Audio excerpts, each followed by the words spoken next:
தேவன். ஹல்லேலூயா. அதாவது எங்களுக்கு சிலுவை பாடுகள், அந்த கையிலே கால்களிலே ஆணி அடித்த காரியங்கள் தான் தெரியும். ஆனால் அவருடைய தாடியை பிடித்திருக்கிறார்கள், அவருடைய முகத்திலே காரி துப்பி இருக்கிறார்கள், கன்னத்திலே அறைந்திருக்கிறார்கள். ஹல்லேலூயா. அது அவர் தேவகுமாரனாய் இந்த பூமிக்கு வந்து யாவற்றையும் சகித்தது எனக்காகவும் உங்களுக்காகவும்.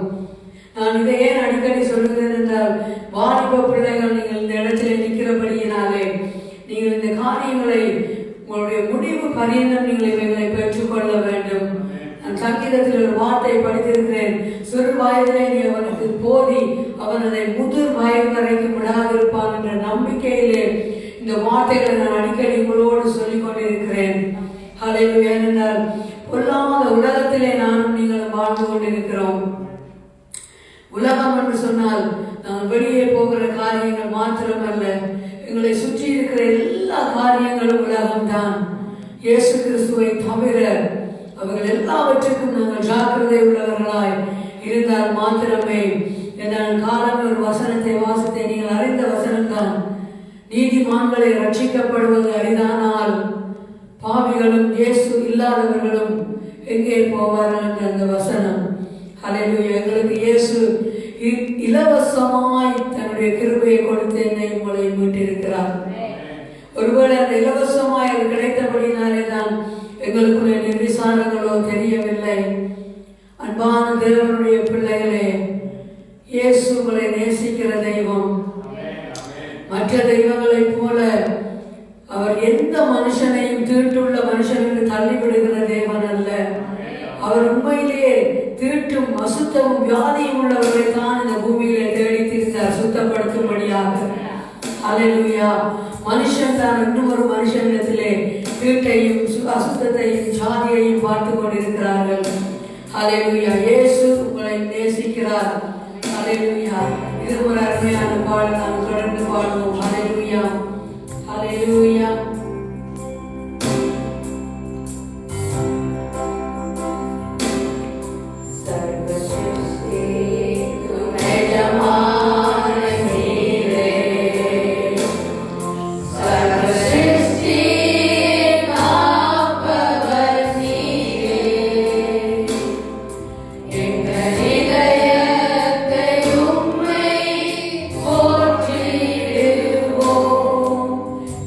Amen.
கொஞ்சம் யோசித்து பாருங்கள். சர்வ சிருஷ்டிக்கும் எஜமானனாய் இருந்தும் அவர் என்னை உங்களை நினைத்துக் கொண்டிருக்கிற தேவன். ராஜாக்களை உருவாக்குகிற தேவன், ராஜாக்களை தள்ளி விடுகிற தேவன், அண்ட சராசரங்களை ஆளுகை செய்கிற தேவன். சமுத்திரத்தின் அடி ஆழத்திலேயும் அவருடைய கிரியை இருக்கிறது. வான பரியந்தம் அவருடைய கிரியை இருக்கிறது. இந்த காரியங்களை நினைத்து கூட எங்களால் பார்க்க முடியாது. சமுத்திரத்துக்கு அடியிலே என்ன இருக்கிறது என்று இதில் இருக்கிற நாங்கள் ஒருவரும் போய் பார்த்து இருக்க மாட்டோம்.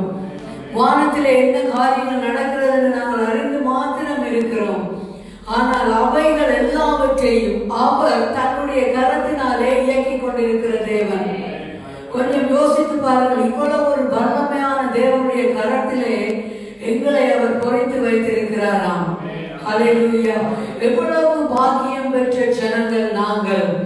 அப்படி பாக்கியத்தை பெற்றுக்கொண்டும் எங்களுடைய சொந்த மாம்சத்திலே நாங்கள் வாழும்போது நாங்கள் அன்று தினமும் அவரை சிலுவையிலே அறைகிறவராய் காணப்படுகிறோம். நாங்கள் நினைக்கிறோம் தூதர்கள் அறைந்து விட்டார்கள் 2000 ஆண்டுகளுக்கு முன்பாக என்று. இல்லை, நானும் நீங்களும் இப்பொழுதும் நாங்கள் தினமும் அறைந்து கொண்டிருக்கிறோம். உங்களுடைய பேச்சினாலே, செயலினாலே, பார்வையினாலே, சிந்தனையினாலே. ஹல்லேலூயா! எங்களுடைய வாழ்க்கை மாற வேண்டும். ஹல்லேலூயா!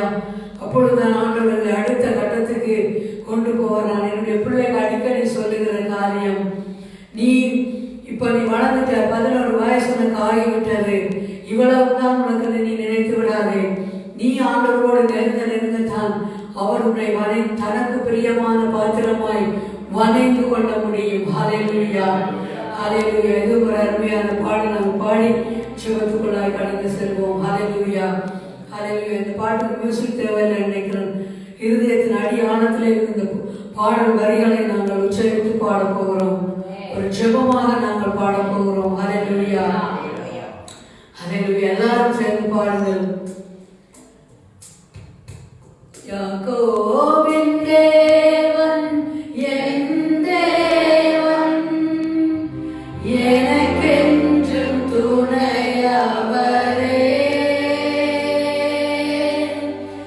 என்னாலும் நடத்துவாரே. யாக்கோபின் தேவன் என் தேவன், எனக்கென்றும் துணையவரே, என்னாலும் நடத்துவாரே. ஏதுமில்லை என்ற கவலை இல்லை, துணையாளர் என்னை விட்டு விலகவில்லை. ஏதுமில்லை என்ற கவலை இல்லை, துணையாளர் என்னை விட்டு விலகவில்லை. சொன்னதை செய்திடும் தகப்பனவர், சொன்னதை செய்திடும் தகப்பனவர். நம்புவேன் இறுதி வரை, நம்புவேன் இறுதி வரை. இயேசுவே, நம்புவேன் இறுதி வரை, நம்புவேன் இறுதி வரை. யாக்கோபின் தேவன் என் தேவன், எனக்கென்றும் துணையவரே, என்னாலும் நடத்துவாரே. என் தோட்டத்தில் நான் தனிமையில்லை, நேசித்தவர் என்னை வெறுக்கவில்லை. என் தோட்டத்தில் நான் தனிமையில்லை, நேசித்தவர் என்னை வெறுக்கவில்லை. தகப்பன் வீட்டில் கொண்டு சேர்த்திடுவார், தகப்பன் வீட்டில் கொண்டு சேர்த்திடுவார். நம்புவேன் இறுதி வரை, நம்புவேன் இறுதி வரை, நம்புவேன் இறுதி வரை, நம்புவேன் இறுதி வரை. ஹல்லேலூயா. இந்த நம்பிக்கை இருக்க வேண்டும். நாங்கள் தனிமையில இல்லை என்ற உணர்வு எங்களுக்கு எப்பவுமே இருக்க வேண்டும். யாக்கோபின் தேவன் என் தேவன், எனக்கென்றும் அவருடைய துணைதான். அவரே எங்கள் ஒவ்வொருவருக்கும் துணை. ஹல்லேலூயா, ஹல்லேலூயா.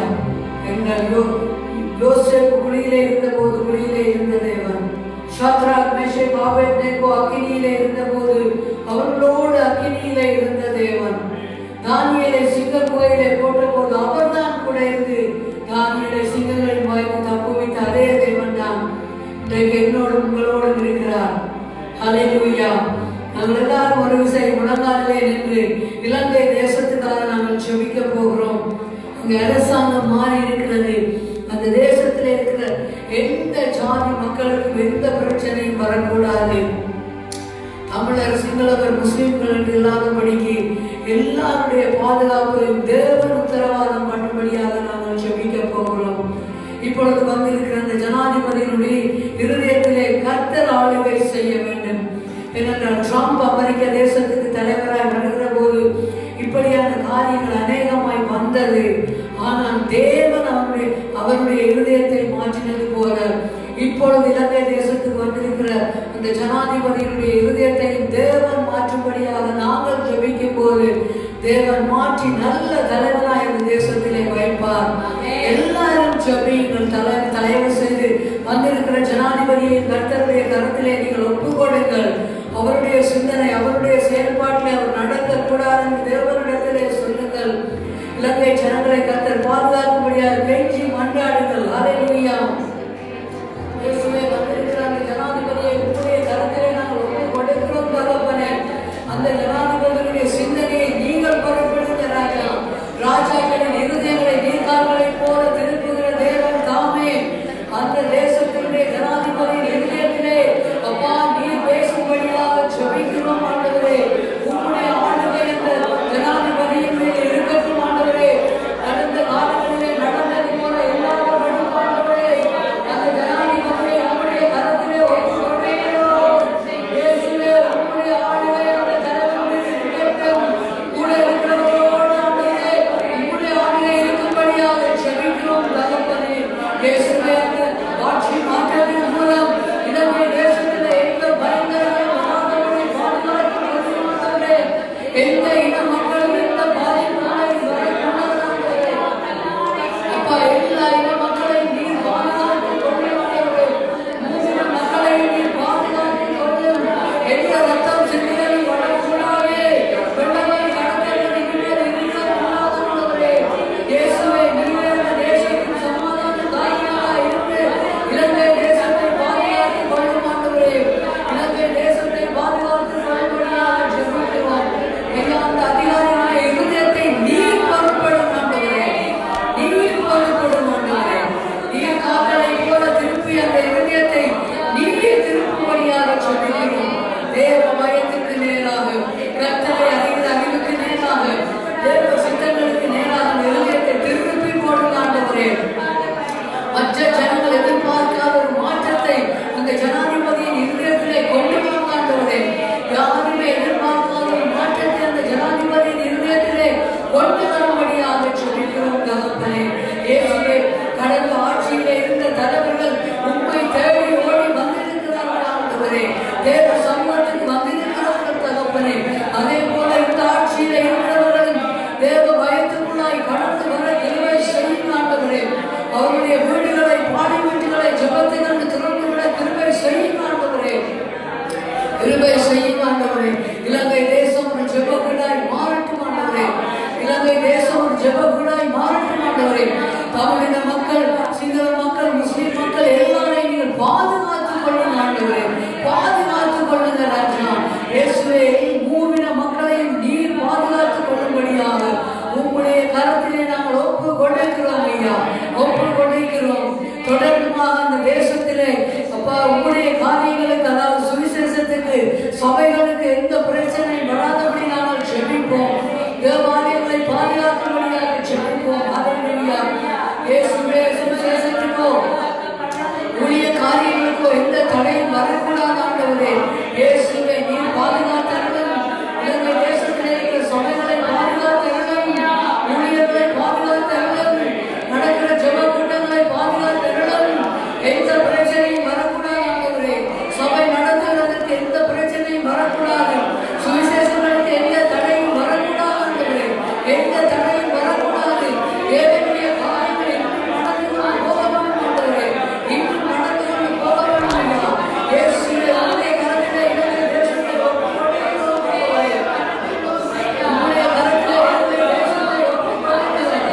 நீ பாதுகாத்தருளும். இலங்கை தேசத்தை பாதுகாத்தருளும். தேவனுடைய கரம் இலங்கை தேசத்திற்கு இருக்கும்படியாக ஜெபிக்கிறோம். ஹல்லேலூயா, ஹல்லேலூயா, ஹல்லேலூயா. இலங்கை தேசம் முழுவதும் உம்முடைய கரத்திலே ஒப்புக்கொடுக்கிறோம் ஐயா. உம்முடைய கரத்திலே ஒப்புக்கொடுத்து ஜெபிக்கிறோம் தகப்பனே. ஹல்லேலூயா. ஜெபத்தை கேட்டவரே, உமக்கு நன்றி செலுத்துகிறோம். துதிக்கிறோம், துதிக்கிறோம், சோஸ்தரிக்கிறோம், சோஸ்தரிக்கிறோம். ஹல்லேலூயா, ஹல்லேலூயா, ஹல்லேலூயா, ஹல்லேலூயா. நன்றி ஆண்டவரே. உங்களுடைய தனிப்பட்ட ஜெபங்களிலே தொடர்ந்தும் யோசிச்சிருக்கிறார். சபைக்காகவும் மற்ற சபைக்காகவும் இலங்கை தேசத்தின் பாதுகாப்புக்காகவும் தொடர்ந்து ஜெபித்துக் கொள்ளுங்கள். தயவு செய்து சோர்ந்து போகாமல் ஜெபிக்கும்படியாக கேட்டுக்கொள்கிறேன். ஹல்லேலூயா. கர்த்தர் ஒவ்வொருவரையும் நாங்கள் ஒப்பு கொடுத்து செபிக்க போகிறோம். ஹல்லேலூயா. இந்த தேசத்தை நாங்கள் பாதுகாக்க வேணும். இந்த தேசத்தின் ஜனங்கள் ரட்சிக்கப்பட வேணும். சபைகள் ஒரு உயிர் முயற்சியை காண வேணும். விசேஷமாக வெள்ளையின மக்களுடைய இருதயத்தில் ஒரு எழுப்புதல் வர வேணும். ஹல்லேலூயா. அவர்களுக்குள்ள ஒரு எழுப்புதல் வந்துவிட்டால் இந்த தேசம் சுலபமாக கர்த்தருக்குள்ளே வந்துவிடும். ஹல்லேலூயா. ஜெபியுங்கள். ஹல்லேலூயா. ஹல்லேலூயா. அப்பா, இந்த தேசத்தை உடைய கரத்திலே நாங்கள் ஒப்பு கொடுக்கிறோம் ஐயா. இந்த தேசம் மக்கள் விரோதமாக செய்த எல்லா பாவங்களையும் மன்னித்தருளும், அக்கிரமங்களை மன்னித்தருளும், மீறுதல்களை மன்னித்தருளும். இந்த தேசத்தை ரத்தத்தினாலே கழுவும் ஆண்டவரே. இயேசுவே, இந்த தேசத்தை ரத்தத்தினாலே கழுவும். வாலிப பிள்ளைகளுடைய பாவங்களை மன்னியும், வயோதிகருடைய பாவங்களை மன்னியும், விக்கிரக பாவங்களை மன்னியும், வேசித்தன விபச்சார பாவங்களை மன்னிக்கும்படியாக ஜெபிக்கிறோம். இயேசுவே, இந்த தேசத்தை மன்னித்து இந்த ரத்தத்தினாலே கழுவி இந்த தேசம் முழுவதும் ரட்சிக்கப்பட கிருபை செய்வீராக ஆண்டவரே. இயேசுவே, இந்த தேசம் முழுவதும் ரட்சிக்கப்பட்டு இயேசு கிறிஸ்துவுக்கு சொந்தமாகட்டும். அதே போல இந்த தேசத்தில் வெள்ளையின மக்கள் மத்தியில் எழுப்புதல் தீ பற்றி எறியும்படியாக ஜெபிக்கிறோம். வெள்ளையின மக்கள் மத்தியில் எழுப்புதல் உண்டாகட்டும் ஆண்டவரே. இது கிறிஸ்தவ தேசம் உணர்ந்து இந்த வெள்ளையின மக்களுடைய எதிர்த்திலே போடும்படியாக நாங்கள் ஜெபிக்கிறோம். அப்பா இயேசுவே, இந்த தேசம் முழுவதும் கரத்திலே ஒப்புக்கொள்கிறோம். வருகிற காலங்களில் இந்த தேசத்தை பாதுகாத்தெல்லாம் ஒவ்வொரு துறைக்காகவும் நன்றி செலுத்துகிறோம். இந்த தேசத்தை ஆளுகிற தலைவர்களை உடைய கரத்திலே ஒப்புக்கொடுக்கிறோம். டீச்சர்ஸை ஒப்புக்கொடுக்கிறோம். ப்ரொஃபஸர் பிரின்சிபலை ஒப்புக்கொடுக்கிறோம். ராணுவம் போலீஸை ஒப்புக்கொடுக்கிறோம். பாலிமன்றங்களை ஒவ்வொரு தலைவர்களையும் ஒப்புக்கொடுக்கிறோம். ராணி குடும்பத்தை உடைய கரத்திலே ஒப்புக்கொடுக்கிறோம். தேசம் முழுவதும் உடைய கரத்திலே ஒப்புக்கொடுக்கிறோம். ராஜா, நீ தேசத்தை பாதுகாத்துக் கொள்ளும். இயேசுவே, நீ தேசத்தை பாதுகாத்துக் கொள்ளும்படியாக ஜெபிக்கிறோம். இயேசுவே, தேசம் முழுவதும் நீ பாதுகாத்துக் கொள்ளும் ஆண்டவரே. பாதுகாத்துக் கொள்ளும், பாதுகாத்துக் கொள்ளும். தொடர்ந்துமாக நாங்கள் சகோதரன் கிறிஸ்டிக்காகவும் தாயாருக்காகவும் அவருடைய பிரயாணங்களுக்காகவும் விசேஷமாக அவர்கள் வெளிநாடுகளில் நிற்கிற நேரத்தில் அந்த காலநிலை அவருடைய சரீரங்களை பாதிக்காதவர்கள் சுகபத்திரமாய் அவருடைய தேசங்களுக்கு போய் சேரும்படியாக ஜெபிங்கள். ஹல்லேலூயா. இயேசுவே, தாயாருடைய கரத்திலே ஒப்புக்கொடுக்கிறோம் ஐயா. நல்ல சுகத்தையும் பலத்தையும் ஆரோக்கியத்தையும் கொடுக்கும்படியாக ஜெபிக்கிறோம். இருதயங்களை பலப்படுத்தணும் ஆண்டவரே. பாதங்களை பலப்படுத்தணும் ஆண்டவரே. ஊழியர்களுக்கு வேண்டிய சகல பலத்தையும் தைரியத்தையும் கொடுக்கும்படியாக ஜெபிக்கிறோம் ஆண்டவரே. ஒவ்வொரு நற்குணமும் நிறைவேறாதா இந்த தேசத்திலே காரணங்கள் எல்லா ஊழியர்களுடைய சரீரங்களை பாதுகாத்து ஜெபிக்கிறோம் ஐயா. ஊழியர்களுடைய சரீரம்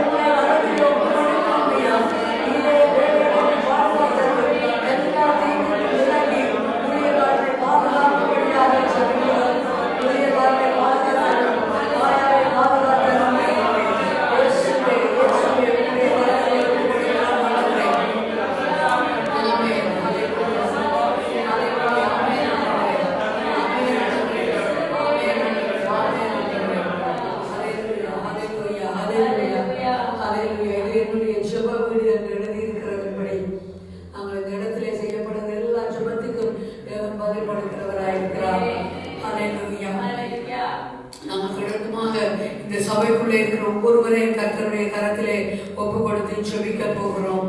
இயேசுவே, இந்த வேளையிலும் ஆண்டவரே, இந்த ஆராதனைக்கு ஓடி வந்திருக்கிற ஒவ்வொரு பிள்ளைகளையும் உடைய கரத்திலே நான் ஒப்பு கொடுக்கிறேன் ஆண்டவரே. உம்மை தேடி உம்மை ஆராதிக்கும்படியாக ஜெபிக்கும்படியாக வேதத்தை கேட்கும்படியாக வந்திருக்கிற ஒவ்வொரு பிள்ளைகளையும் உம்முடைய கரத்திலே நான் ஒப்பு கொடுக்கிறேன் ஜெபிக்கிறேன் தகப்பனே. ஒவ்வொரு பிள்ளைகளுடைய குடும்பங்களையும் வாழ்க்கைகளையும் படிப்பு காரியங்களையும் உம்முடைய கரத்திலே நான் ஒப்பு கொடுக்கிறேன் ஐயா. இயேசுவே, படிக்கிற பிள்ளைகளுக்கு வேண்டிய சத்துவத்தையும் பலத்தையும் ஞானத்தையும் நீர் கொடுப்பீராக ஆண்டவரே. கூட்டி கொடுக்கிறே பிள்ளைகளுக்கு நல்ல ஞாபக சக்திகளை கூட்டி கொடுங்க ஆண்டவரே.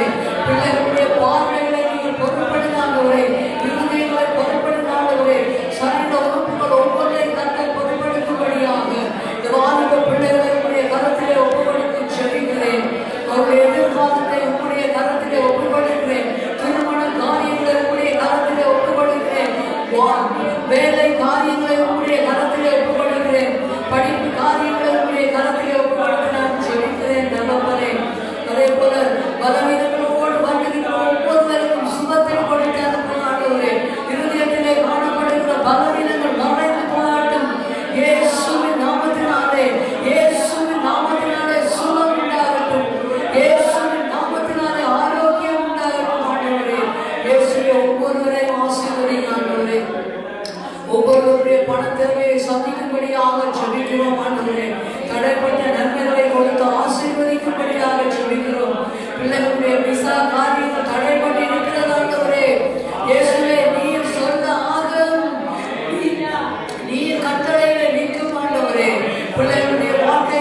எல்லா பிள்ளைகளுக்கும் விசாரங்களை கொடுத்து ஆசீர்வதிங்க ஆண்டவரே. அதே போல பெற்றோரிடத்திலே பிள்ளைகளிடத்திலே இருக்கிறார்கள் ஆண்டவரே. அந்த குடும்பங்களை சேர்த்து விடும்படியாக ஜெபிக்கிறோம் ஆண்டவரே. இயேசுவே, பெற்றோரை பிள்ளைகளோடு சேர்ந்து ஆண்டவரே, பிள்ளைகளை பெற்றோரோடு சேர்ந்த தகப்பனே, இயேசுவே உம்முடைய சித்தம் ஆண்டவரே, உம்முடைய சித்தம் அதி சீக்கிரத்திலே நிறைவேறட்டுமையா. குடும்பமாய் ஒன்று சேர்ந்து சபைக்கு வர கிருபை செய்யுங்க ஆண்டவரே. தாயாய் தகப்பனாய் பிள்ளைகளாய் சபைக்கு வர ஆண்டவரே, சத்துரு போட்டிருந்த தடைகளை உடைக்கும்படியாக ஜெபிக்கிறோம். சத்துருவின் திட்டங்களை நிர்மூலம் பண்ணி போடும்படியாக ஜெபிக்கிறோம் அப்பா. இயேசுவே, பிரிந்திருக்கிற குடும்பங்கள் எல்லாவற்றையும் ஒன்று சேர்த்து நீர் கட்டும்படியாக ஜெபிக்கிறோம் அப்பா. சபைக்கு நீர் கொண்டு வரும்படியாக ஜெபிக்கிறோம் தகப்பனே. ஹல்லேலூயா. நன்றி ஆண்டவரே, நன்றி தகப்பனே. அதே போல ஆண்டவரே, கர்ப்பத்தின் கனியை கொடுக்கிற தேவன் தாமே ஐயா, பிள்ளைகளுடைய கர்ப்பங்களை திறக்கும்படியாக ஜெபிக்கிறோம். என் நாமத்தினாலே நீங்கள் எதை கேட்டாலும் அதை நான் செய்வேன் என்று சொல்லி இருக்கிறீங்க ஆண்டவரே. அடைக்கப்பட்டிருக்கிற கர்ப்பங்கள் திறக்கப்பட்டு பிள்ளைகளுக்கு நீ குழந்தை செல்வங்களை கொடுப்பீராக. பிள்ளைகளுக்கு நீ குழந்தை செல்வங்களை கொடுப்பீராக ராஜா. பரத்திலே ஆசீர்வாதம் பட்டந்து வருவதாக. இயேசுவின் நாமத்தினாலே அடைக்கப்பட்டிருக்கிற கர்ப்பங்கள் திறக்கப்படட்டும். இயேசுவின் நாமத்தினாலே குழந்தைகள் கருவிலே உருவாகட்டும் ஆண்டவரே. இயேசுவே, உம்முடைய கரத்திலே ஒப்புக் கொடுக்கிறோம் ஆண்டவரே, உம்முடைய கரத்திலே ஒப்புக் கொடுக்கிறோம். ஹல்லேலூயா. நன்றியோடு போய் துதிக்கிறோம். ஹல்லேலூயா. தொடர்ந்துமாக கடந்த நாட்களிலே சிஸ்டர் வெர்ஜினியா தன்னுடைய சரீரத்திலே பலவீனம் இருப்பதாகவும் தனக்காக தன்னுடைய குடும்பத்துக்காக ஜெபிக்கும்படியாக இடத்திலே கேட்டுக்கொண்டார்கள். நாங்கள் சபையாய் அந்த சகோதரிக்கு சுகத்தை கொடுக்கும்படியாகவும் குடும்பத்தை பாதுகாக்கும்படியாகவும் ஜெபிக்க போகிறோம். ஆண்டவரே, இந்த வேளையிலும் சிஸ்டர் வெர்ஜினியாவுடைய கரத்திலே நாங்கள் ஒப்புக் கொடுக்கிறோம் ஐயா. சகோதரிக்கு சரீரத்திலே காணப்படுகிற எல்லா பலவீனங்கள் மறைந்து போகட்டும். கால்களிலே காணப்படுகிற வலிகள், இடுப்பு பகுதியிலே காணப்படுகிற வலிகள், அவர்களுடைய குடும்பத்திலே யார் யாரெல்லாம் வியாதியோடு இருக்கிறார்களோ எல்லாருக்கும் இந்த வேளையிலே இயேசுவின் நாமத்தினாலே சுகம் உண்டாகட்டும். இயேசுவின் நாமத்தினாலே விடுதலை உண்டாகட்டும் தகப்பனே. இயேசுவின் அந்த குடும்பத்தை உம்முடைய கரத்திலே நாங்கள் ஒப்புக் கொண்டிருக்கிறோம். அவருடைய ஊழிய எல்லைகளை விரிவாக்குகிற தகப்பனே, எல்லா தேவைகளையும் சந்திக்கும்படியாக குடும்பம் முழுவதையும் உம்முடைய கரத்திலே நாங்கள் ஒப்புக் கொடுக்கிறோம் ஐயா. ஒப்புக் கொடுத்து ஜெபிக்கிறோம். ஹல்லேலூயா. நன்றி ஆண்டவரே. ஜெபத்தை கேட்டுக்கொண்டிருக்கிறவரே, உமக்கு நன்றி செலுத்துகிறோம். நன்றி ராஜா, நன்றி ஐயா, நன்றி ஆண்டவரே. தொடர்ந்து நாங்களுடைய ஒவ்வொரு ஜெபங்களுக்கும் நீர் பதில் தரும்படியாக ஜெபிக்கிறோம். ஹல்லேலூயா. ஆண்டவரே, இந்த சபைக்கு வர முடியாமல் தடைப்பட்டிருக்கிற பிள்ளைகளை உம்முடைய கரத்திலே ஒப்புக் கொடுக்கிறோம் ஐயா. இயேசுவை ஆராதனையிலே கலந்து கொள்ள சத்துருவாரன் பண்ணுகிற எல்லா தடைகளையும் இயேசுவின் நாமத்தினாலே கட்டிட்டு அப்புறப்படுத்துகிறோம். சத்துரு போடுகிற எல்லா திட்டங்களும் இயேசுவின் நாமத்தினாலே நிர்மூலமாய் போகட்டும் ஆண்டவரே. எல்லா தடைகளை உடைத்து ஜனங்களை ஆராதனைக்கு கொண்டு வரும் ஆண்டவரே. எல்லா பிரச்சனைகளையும் நீக்கி ஜனங்களை சபைக்கு ஆராதனைக்கு கொண்டு வரும்படியாக ஜெபிக்கிறோம் ஐயா. இயேசுவே, இயேசுவே, இயேசுவே, குடும்பம் குடும்பமாய் உடைய கரத்திலே ஒப்புக் கொடுக்கிறோம். இயேசுவே, வந்திருக்கிற ஒவ்வொரு பிள்ளைகளையும் ஆசீர்வதித்து அனுப்புங்க ஆண்டவரே. ஒருவரை நீ வருமனை அனுப்பக்கூடாது. எந்தெந்த இடத்திலே அவர்களுக்கு ஆசீர்வாதம் வேணுமோ அந்த இடங்களிலே பரிபூரண ஆசீர்வாதத்தை கொடுத்து பிள்ளைகளை நீ நிரப்பும்படியாக ஜெபிக்கிறோம். எங்களுடைய ஜெபத்தை கேட்டுக்கொண்டிருக்கிறவரே, உமக்கு நன்றி செலுத்தி இயேசுவின் நாமத்தில் ஜெபிக்கிறோம் உங்கள் நல்ல பிதாவே. ஆமென், ஆமென், ஆமென். ஹல்லேலூயா. ஹல்லேலூயா. எல்லாரும் உட்காருங்கள். ஹல்லேலூயா. ஹல்லேலூயா. இயேசு நல்லவர், அவர் என்றென்றும் மாறாதவர். ஹல்லேலூயா. ஹல்லேலூயா. இயேசுவே, நன்றியோடு துதிக்கிறோம் தகப்பனே.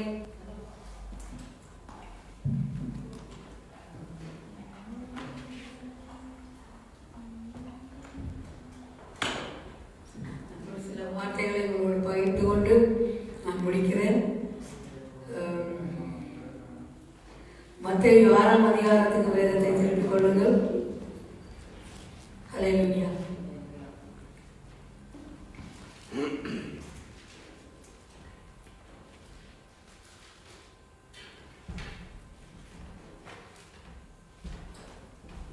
அன்பின் ஆண்டவரே, இரக்கமான பிதாவே, இந்த வார்த்தைகளையும் என்னையும் உம்முடைய கரத்திலே நான் ஒப்புக் கொடுக்கிறேன். ஆவியானவரே, இந்த வசனங்களை கேட்கிற பிள்ளைகளுடைய ஆவிக்குரிய கண்களை திறக்கும்படியாக ஜெபிக்கிறேன். மனக்கண்களை திறக்கும்படியாக ஜெபிக்கிறேன். வாசிக்கிற ஒவ்வொரு வார்த்தைகளையும் பிள்ளைகள் தங்களுடைய இருதய பலகையில் எழுதி அனுதினமும் தியானித்து இந்த வார்த்தையிலே வருகிற ஆசீர்வாதங்களை பிடித்து கொண்டு உம்மோடு நடக்க கிருபை செய்யும்படியாக ஜெபிக்கிறேன். தகப்பனே, இயேசுவே, வந்திருக்கிற ஒவ்வொருவரையும் என்னையும் பரிசுத்த ஆவியானவரே நீர் நடத்தும்படியாக எங்களை ஒப்பு கொடுத்து இயேசுவின் நாமத்தில் ஜெபிக்கிறோம் உங்கள் நல்ல பிதாவே. ஆமென், ஆமென், ஆமென். ஹல்லேலூயா. மத்தேயு 6வது அதிகாரத்திலே 19வது வசனத்திலே நாங்கள் சில வார்த்தைகளை நாங்கள் தியானிக்க போகிறோம். ஹல்லேலூயா. மத்தேயு 6:19. எல்லாரும் வேதத்தை திருப்பிக் கொள்ள வேண்டும். ஹல்லேலூயா. பரலோகத்திலே உங்களுக்கு பொக்கிஷங்களை சேர்த்து வையுங்கள், அங்கே பூச்சியாவது துருவாவது கெடுக்கிறதும் இல்லை, அங்கே திருடர் கண்ணமிட்டு திருடுகிறதும் இல்லை. உங்கள் பொக்கிஷம் எங்கே இருக்கிறதோ அங்கே உங்கள் இருதயம் இருக்கும் என்று வார்த்தை பேசுகிறது. ஹல்லேலூயா. 1வது வசனத்தை பாருங்கள். உங்களுக்கு நேற்றைய நாளிலே சொன்ன செய்தியோடு இந்த செய்தி ஒத்து போகிறது என்று நான் விசுவாசிக்கிறேன். அதாவது பரலோகத்திலே உங்களுக்கு பொக்கிஷங்களை சேர்த்து வையுங்கள். அது பரலோகத்திலே நாங்கள் எப்படி இந்த பொக்கிஷங்களை சேர்த்து வைக்க முடியும்? நாங்கள் இப்ப இங்கே இருந்து ஒரு ஹெவன் என்ற ஒரு பேங்க் அக்கௌண்ட் திறந்து அங்கே காசை அனுப்புறதில்லை. ஹல்லேலூயா. நாங்கள் அதாவது இன்றைக்கு எப்படி இயேசு கிறிஸ்து சகலவற்றை, அதாவது பிதாவின் சித்தம் சகலவற்றையும் செய்து முடித்து பிதாவுடைய வலது பாரிசத்திலே வீற்றிருக்கிறாரோ, ஜெயம் கொண்டவராய் அவர் வீற்றிருக்கிறது போல நாங்களும் இயேசு கிறிஸ்துவின் சித்தத்தை செய்யும் போது எங்களுக்கு பரலோகத்திலே நாங்கள் பொக்கிஷங்களை சேர்த்து வைக்கிறவர்களாய் காணப்படுகிறோம். ஹல்லேலூயா. அநேகர் இந்த பூலோகத்திலே ஆசீர்வாதங்களை தேடும்படியாக ஓடி ஓடி தேவனையே விட்ட காரியங்களை நாங்கள் பார்க்கிறோம். ஹல்லேலூயா, ஹல்லேலூயா. அப்படியாக நாங்கள் இருக்காதபடி, அதாவது நாங்கள் யோசிக்கலாம், என்னால என்ன செய்து பரலோகத்திலே பொக்கிஷத்தை சேர்த்து வைக்க முடியும்? ஹல்லேலூயா. எப்படியான காரியங்களை செய்து நாங்கள் பரலோகத்திலே பொக்கிஷங்களை சேர்த்து வைக்க முடியும் என்று சிறு பிள்ளைகள் இருக்கிறீர்கள், விளங்காதவர்கள் நீங்கள் இருக்கிறபடினாலே நான் அதை உங்களுக்கு சொல்லுகிறேன். அதாவது நான் அடிக்கடி சொல்லுவேன், முழு ஆத்துமாவோடு முழு பலத்தோடு முழு தைரியத்தோடு நாங்கள் கர்த்தரிடத்திலே அன்பு கூறுவதும் பரலோகத்திலே பொக்கிஷத்தை சேர்த்து வைப்பதுதான். கர்த்தருடைய காரியம் என்று வரும்போது நாங்கள் ஓடி வந்து முதலாவதாக செய்கிற காரியமும் பரலோகத்திலே பொக்கிஷத்தை சேர்த்து வைப்பது.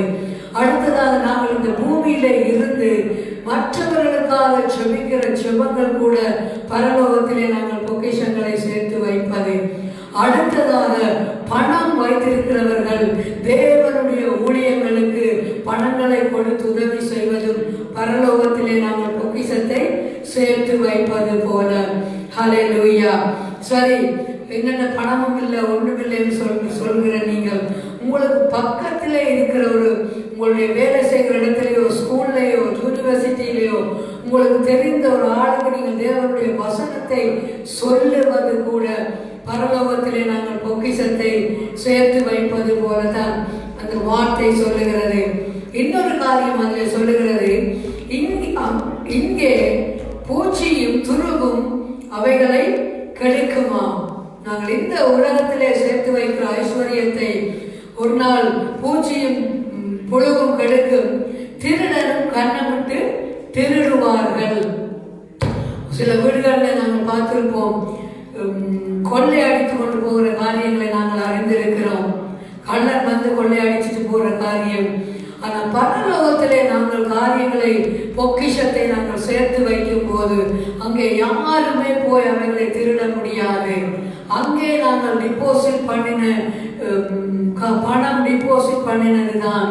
நாங்கள் அங்கே சேர்த்து வைத்த ஆசீர்வாதம் அப்படியே பொக்கிஷமாகவே அங்கே பத்திரமாக வைக்கப்படும். ஹல்லேலூயா. அடுத்ததாக 20வது வசனத்தை பாருங்கள். பரலோகத்திலே 21 உங்கள் பொக்கிஷம் எங்கே இருக்கிறதோ அங்கே உங்கள் இருதயமும் இருக்கும். ஹல்லேலூயா. அதாவது பொக்கிஷம் என்று சொன்னால் பணம், ஐஸ்வர்யம், நகை மாத்திரம் பொக்கிஷம் அல்ல. ஒரு மனுஷனுக்கு இந்த உலகத்திலே எது இயேசு கிறிஸ்துவை ஒவ்வொருத்தருக்கும் ஒவ்வொரு விதமான பொக்கிஷங்கள் காணப்படும். உண்மையாய் இயேசுவை நேசிக்கிறவர்களுக்கு இயேசு கிறிஸ்து பொக்கிஷமாய் காணப்படுகிறார். வெப்பனையார் பாடலோடு பாடுவார். கண்டு கொண்டேன் ஒரு புதையல், பெற்று கொண்டேன் ஒரு பொக்கிஷம், நான் கண்டு கொண்டேன் ஒரு புதையல், பெற்று கொண்டேன் ஒரு பொக்கிஷம், இயேசுதான் என் ரட்சகர், இயேசுதான் என் ராஜா, இயேசுதான் என் ரட்சகர், இயேசுதான் என் ராஜா. அருமையான ஒரு பாடல். ஹல்லேலூயா. அவர் பாடும்போது இயேசு கிறிஸ்துவை தன் பொக்கிஷமாக நினைத்துக் கொண்டிருக்கிறார். இந்த உலகத்திலே சிலர் தங்களுடைய வேலையை பொக்கிஷமாக நினைத்துக் கொண்டிருப்பார்கள். சில குடும்பங்களிலே சிலர் குடும்ப உறவுகளை கூட தங்கள் பொக்கிஷமாக நினைத்துக் கொண்டிருப்பார்கள். படிப்பு காரியம், வேற ஏதாவது ஒரு காரியங்களிலே, அதாவது எந்த காரியத்திலே ஈடுபாடு அதிகம், அதைத்தான் வேதம் பொக்கிஷம் என்று சொல்கிறது. ஹல்லேலூயா. அப்படி இருக்கும்போது என்ன நடக்கிறது? எங்களுடைய இருதயம் அங்கேதான் போய் நிற்கும். ஹல்லேலூயா. இதில் எங்களுக்கு மாட்டாளையும் மரியாதையும் நாங்கள் ஞாபகப்படுத்திக் கொள்ள முடியும். மரியாள் நல்ல பங்கை தெரிந்து கொள்ளும்படியாக தேவனுடைய பாதத்திலே வந்து அமர்ந்திருந்தாள். ஆனால் மார்த்தாளுக்கு அநேக காரியங்களை போட்டு அவள் குழப்பிக் கொண்டிருந்தாள். இப்படி அநேக காரியங்களை போட்டு குழப்பிக் கொள்வது கூட ஒரு பொக்கிஷமாகத்தான் இந்த உலகத்திலே காணப்படுகிறது. ஏனென்று சொன்னால் இந்த அதிகாரத்திலேயே நீங்கள் பார்க்க முடியும். 24வது வசனத்திலே 2 எஜமான்களுக்கு ஊழியம் செய்ய ஒருவனாலும் கூடாது. ஹல்லேலூயா. ஒருவனை பகைத்து மற்றவனை சிநேகிப்பான், அல்லது ஒருவனை பற்றி கொண்டு மற்றவனை அசட்டை பண்ணுவான். தேவனுக்கும் உலக பொருளுக்கும் ஊழியம் செய்ய உங்களால் கூடாது என்று வார்த்தை சொல்லுகிறது. நாங்கள் சொல்லலாம், நான் வேலையையும் நேசிக்கிறேன், ஆண்டவரையும் நேசிக்கிறேன், நான் என்னுடைய கணவனையும் நேசிக்கிறேன், இயேசுவையும் நேசிக்கிறேன், என் குடும்பத்தையும் நான் நேசிக்கிறேன், இயேசுவையும் நான் சமமாய் பார்க்க முடியாது. எதற்கு என்னுடைய வாழ்க்கையிலே நாங்கள் முக்கியத்துவம் கொடுக்கிறோம் என்பது மிகவும் முக்கியமாய் காணப்படுகிறது. ஒரு வேலையும் வருது, ஒரு ஞாயிற்றுக்கிழமை சண்டே சர்ச்சும் வருது. இதிலே பார்த்து கொள்ளலாம் உங்களுடைய எஜமான் யார் என்று நாங்கள் தெளிவாய் பார்க்க முடியும். ஹல்லேலூயா. ஒரு கல்யாண வீடு, ஒரு கொண்டாட்டம் வருது ஞாயிற்றுக்கிழமை, நாங்கள் அதை எங்களுடைய பெரியம்மா யாரோ ஒரு நாள் எங்களுடைய உறவினர் நான் போய்த்தான் ஆக வேண்டும் என்று சொன்னால் உங்களுடைய பொக்கிஷம் அங்கே காணப்படுகிறது. ஹல்லேலூயா.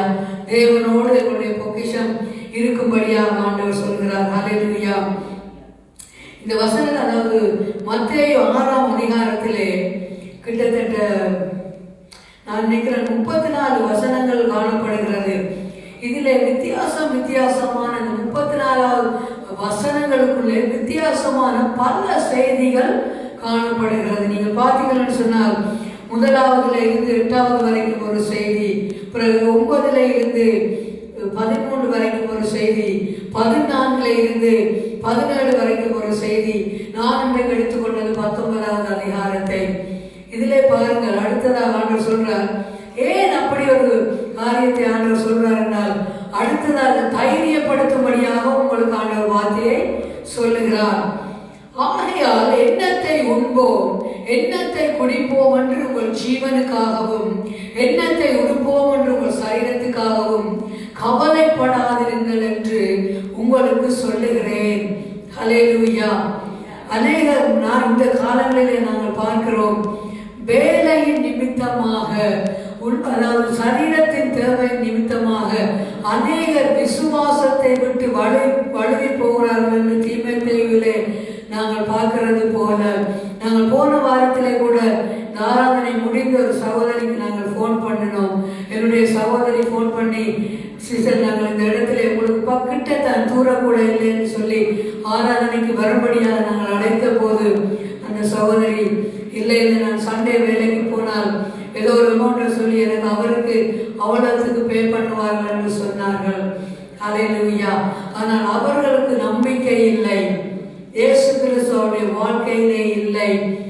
அவர்களுக்கும் தெய்வங்கள் உண்டு, ஆனால் அவர்கள் ரெண்டையும் சார்ந்து வாழ்வார்கள். உலகத்தை, வேலையை, பணத்தையும் சார்ந்திருப்பார்கள், தெய்வங்களையும் சார்ந்திருப்பார்கள். ஆனால் நாங்கள் அதான் அடிக்கடி சொல்லுவேன், எங்களுக்கு ஒத்தாசை வருகிற பர்வதங்களை நோக்கி நாங்கள் எங்கள் கண்களையும் கைகளையும் இருதயங்களையும் வேறெடுக்கும் பொழுது நன்மையும் கிருபையும் எங்களை தொடர்ந்து வரும். ஹல்லேலூயா. நாங்கள் அவைக்காக போராட வேண்டிய அவசியம் இல்லை. ஹல்லேலூயா. ஏனென்றால் அந்த வசனத்திலே, அந்த வசனம் முடியவில்லை. 6ஆம் அதிகாரத்திலே 25வது வசனத்திலே உங்களுக்கு சொல்லுகிறேன், ஆகாரத்தை பார்க்கிலும் ஜீவனும் உடையை பார்க்கிலும் சரீரமும் விசேஷித்தவைகள் அல்லவா. ஹல்லேலூயா. எங்களுக்கு சாப்பாட்டுக்காகத்தான் நாங்கள் எல்லா வேலைகளையும் செய்து கொண்டிருக்கிறோம். நாளைக்கு சாப்பாடு வேணுமோ, அடுத்த நாளைக்கு சாப்பாடு வேணும், என்ன காரியங்கள் உடுக்கிறது உடுப்பு வேணும் என்றுதான் எல்லா காரியங்களையும் நாங்கள் ஓடி ஓடி செய்து கொண்டிருக்கிறோம். ஆனால் வார்த்தை சொல்லுகிறது, ஆகாரத்தை பார்க்கிலும் இந்த ஆத்துமா, இந்த ஜீவன் விலையேற பெற்றது. என்றால் எல்லா மனுஷரும் ஒரு நாளைக்கு மறித்து போகத்தான் போகிறார்கள். நாங்கள் நேற்றைய நாளை பார்த்தோம், அந்த ஐஸ்வர்யவானையும் அந்த தரித்திரனாய் இருந்த லாசருவையும் நாங்கள் பார்த்தோம். ஆண்டவர் அந்த 2 பேரையும் பார்க்கும் போது யாருடைய காரியத்தை பார்த்தார்? அவன் தரித்திரன் என்று சொல்லி அவனை தள்ளிவிடாதபடிக்கு அவனுடைய ஆத்மாவை, அவனுடைய ஜீவனை தேவன் பாதுகாத்தார். இந்த காலங்களிலும் நாங்களும் எங்களுடைய ஜீவனை கர்த்தருடைய கரத்திலே ஒப்பு கொடுத்தால் தான் அவர் அதை பாதுகாத்து நடத்த முடியும். அடுத்ததாக உடையை பார்க்கிலும் இந்த சரீரமும் விசேஷித்தவைகள் அல்லவா. நாங்கள் உடுப்பு வாங்கணும், எங்களுடைய தேவைகள் சந்திக்கப்பட வேண்டும் என்று ஓடி ஓடி உழைத்துக் கொண்டிருக்கிறோம். ஆனால் இந்த கை நன்றாக இயங்க வேண்டும், கண்ணிலே நல்ல பார்வை இருக்க வேண்டும், சரீர உறுப்புகள் நன்றாய் வேலை செய்தால் தானே நாங்கள் மற்ற காரியங்களை செய்ய முடியும் என்று ஆண்டவர் வேதத்தில் எங்களுக்கு தெளிவாக சொல்லிக் கொண்டிருக்கிறார். ஹல்லேலூயா. ஹல்லேலூயா. அடுத்ததாக சொல்றார், அதே அதிகாரத்திலே 31வது வசனத்தை பாருங்கள். ஆகையால் எண்ணத்தை உண்போம், எண்ணத்தை குடிப்போம், எண்ணத்தை உடுப்போம் என்று கவலைப்படாதிருங்கள். இது நான் சொல்லல, தேவனாகிய இயேசு கிறிஸ்து உங்களுக்காக தன்னுடைய ஜீவனை கொடுத்த தேவன் சொல்றார், ஒன்றையும் குறித்து நீங்கள் கவலைப்பட வேண்டாம். ஏனென்று சொன்னால் இவைகளை எல்லாம் அஞ்ஞானிகள் நாடி தேடுகிறார்கள். ஹல்லேலூயா. அடுத்த வசனம் மிகவும் அருமையான ஒரு வசனம். அது அதிகாரம் முடியும் போது பாருங்கள், இவைகள் எல்லாம் உங்களுக்கு வேண்டியவைகள் என்று உங்கள் பரமபிதா அறிந்திருக்கிறார். உலக தோற்றத்திற்கு முன்பே உங்களை முன்குறித்து உங்களை உங்கள் தாயின் கர்ப்பத்திலே உருவாக்கி நீங்க வெளியே வந்த நாள் முதல் இன்று வரை உங்களை நடத்தி வருகிற தேவனுக்கு எனக்கு என்ன தேவை என்ற எல்லாவற்றையும் அறிந்திருக்கிறார். ஹல்லேலூயா. கொடுக்கப்பட்ட 6 நாளையும் நாங்கள் எங்களுக்கு ஆண்டவர் கொடுத்து இந்த ஒரு நாளை தன்னுடைய சமூகத்திலே வரும்படியாக ஆண்டவர் பேசிக் கொண்டிருக்கிறார். ஹல்லேலூயா. அடுத்ததாக பாருங்கள், 33வது வசனத்திலே, முதலாவது தேவனுடைய ராஜ்யத்தையும் அவருடைய நீதியையும் தேடுங்கள், அப்பொழுது இவைகள் எல்லாம் உங்களுக்கு தேவைக்கு ஏற்றபடி என்று வார்த்தை சொல்லவில்லை, இவைகள் எல்லாம் உங்களுக்கு கூட கொடுக்கப்படும் என்று வார்த்தை சொல்லுகிறது. ஹல்லேலூயா. அந்த வசனத்தை பாருங்கள். நாங்கள் தேவனுடைய ராஜ்யம், தேவனுடைய சித்தம், தேவனுடைய விருப்பம், தேவனுடைய இருதய துடிப்பை முதலாவதாக நிறைவேற்றும் போது, நான் இந்த இடத்துல இருந்து சுலபமாக சொல்லிக் கொண்டிருக்கலாம், உங்களுக்கு தான் உங்களுடைய பிரச்சனையும் பாடுகளும் தெரியும். ஆனாலும் அன்பான தேவ ஜனமே, கர்த்தரை தேடுகிற நேரத்திலே நீங்கள் உண்மையாய் தேடும் போது, நான் உண்மை இல்லாவிட்டாலும் இந்த வசனத்தை கொடுத்த தேவன் உண்மை உள்ளவராய் இருக்கிறார். அவர் உங்களுக்கு எல்லாவற்றையும் கூட கொடுத்து ஆசீர்வதிக்கவே விரும்புகிற தேவன். ஹல்லேலூயா. பாருங்கள், இந்த தேசத்துக்கு நாங்கள் வரும்போது ஒரு பேக்கோட 22 கிலோ பேக்கோட தான் நான் இந்த தேசத்துக்கு வந்தேன். ஹல்லேலூயா. அப்படி வந்து என்னை ஆண்டவர் எந்த குறைவும் இல்லாமல் ஆசீர்வதித்து இருக்கிறார். உங்களையும் உங்கள் ஒவ்வொருவரையும் நிச்சயமாய் என்ன, இப்போ ஒரு ஆளுக்கு வந்து ஒரு தேவை, இன்னொரு ஆளுக்கு ஒரு தேவையா இருக்கலாம், அதை நான் அறிய மாட்டேன். ஆனால் உங்களுடைய பரமபிதா எல்லாவற்றையும் அறிந்திருக்கிறார். அவர் உங்களை நிறைவாய் ஆசீர்வதிக்கும்படியாக காத்திருக்கும் போது நாங்கள் இந்த அவைகளை விட்டு மற்ற காரியங்களுக்கு பின்பாக ஓடிக்கொண்டிருக்கிறோம். இந்த காரியங்களை கூட இந்த காலங்களிலே சத்துருவானவன் தான் ஜனங்களை நடப்பித்துக் கொண்டிருக்கிறான். நீங்கள் சத்துருவுக்கு இடம் கொடுக்காதபடி நீங்கள் அவனுக்கு எதிர்த்து நிற்கும் போது அவன் உங்களை விட்டு ஓடி போவான். அப்பொழுது நீங்கள் தேவனிடத்திலே சேரும்போது கர்த்தர் உங்களுக்காக வைத்திருக்கிற ஆசீர்வாதங்களை நீங்கள் பெற்றுக்கொள்ள முடியும். ஹல்லேலூயா. அடுத்ததாக 34வது வசனம், ஆகையால் நாளைக்காக கவலைப்படாதிருங்கள், நாளைய தினம் தன்னுடையவர்களுக்காக கவலைப்படும், அந்தந்த நாளுக்கு அதனதின் பாடு போதும். இன்றைக்கு என்ன பிரச்சனை இருக்கோ நீங்கள் அதுக்கு கவலைப்படுங்கள், நாளைக்கு வருகிற பிரச்சனையை ஆண்டவர் பார்த்துக் கொள்வார். ஹல்லேலூயா. நீங்கள் தேடி வந்திருக்கிற ஒவ்வொருவரையும் ஆண்டவர் நிறைவாய் ஆசீர்வதித்து அனுப்புவார். ஹல்லேலூயா. உங்களோடு தேவன் இருக்கிறார். ஆமென். ஹல்லேலூயா. Thank you sister. Hallelujah. Praise the Lord. ස්වාමීන් වහන්සේට ස්තුති වේවා. ස්වාමීන් වහන්සේගේ වචනය නිදහස් කරන්න, වහන්සේගේ දරුවන්ට කතා කරන්න, ස්වාමීන් ආත්මය පෝෂණය වෙන්න, ස්වාමීන් වහන්සේගේ මුඛයේ තොල් වචනය ආත්මය ස්පර්ශ කරමින් වචනය නිදහස් කරන්න යේසුස් වහන්සේගේ උතුම් නාමයෙන්. ආමේන්. Hallelujah. ස්වාමීන් වහන්සේ වචනය එකින් එකට සම්බන්ධ කරගෙන කතා කරනවා. ඔයගොල්ලෝ ඔක්කොම ලස්සනයි. வார்த்தைகளை கனெக்ட் பண்ணி கொண்டிருக்கிறார். அது மட்டும் இந்த நாட்களில் இந்த நாளில் நீங்க எல்லாரும் அழகாக இருக்கிறீர்கள். ආශිර්වාදයේ වචනයක් කියවම ටක්කල අල්ලගන්නවා නැත්නම් උඩින් යනවා. ஆசீர்வாத வசனத்தை சொல்லும்போது டக்குனு பிடிச்சவங்க முன்னாடி அது போயிடும். අපි බලමු பாப்போம். කිතුම මරණය ගැන මොකද තියෙන අදහස කියලා. කිතුම මරණය යන පැහැදිලි කරන්නේ කොහොමද කියලා බලමු. death එක we are going to explain the death. மரணம் என்பது என்னென்று பார்ப்போம். කවුරු කැමතිද මරණය යන?